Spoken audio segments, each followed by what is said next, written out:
یقین جانیں آپ کے مرنے کے بعد آپ کی کوئی چیز بھی آپ کے کام نہیں آئے گی۔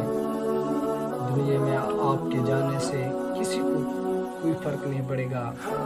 آپ کی ذمہ داریاں کوئی اور لے لے گا۔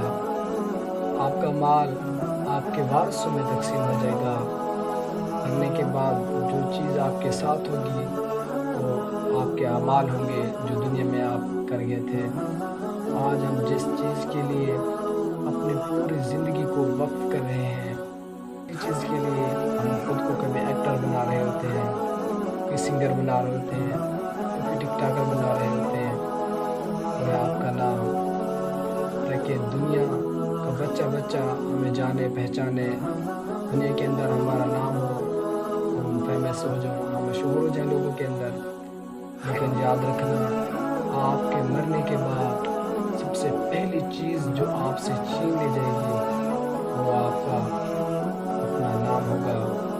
لوگ آپ کے مرنے کے بعد آپ کا نام ہرگز نہیں لے رہے ہوں گے۔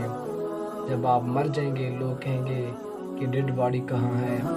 جب لوگ دفنانا چاہیں گے تو کہیں گے کہ میت کو لے آئیں تاکہ ہم اسے دفنا سکیں۔ اگر بعض جنازہ پڑھانا چاہیں تو کہیں گے کہ جنازہ لیں۔ آپ کے مرنے کے بعد آپ کا ضائع ہو جائے گا آپ کا حسن، آپ کا مال، آپ کی اولاد، آپ کا صحت، آپ کے مکانات محلات جو آپ نے دنیا میں بنا کر گئے۔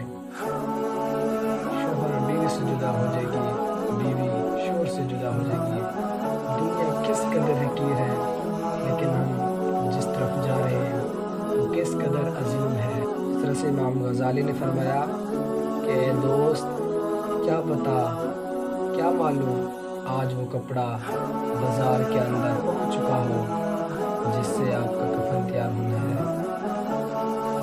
خدا را آپ مطلب میں نہ پڑ جائیں، اللہ تعالیٰ کے احکام بجا لیں، نماز پڑھا کریں، قرآن پڑھا کریں، قرآن کی تلاوت کیا کریں۔ یہ آپ کو فری آف کاسٹ مل رہے ہوتے ہیں۔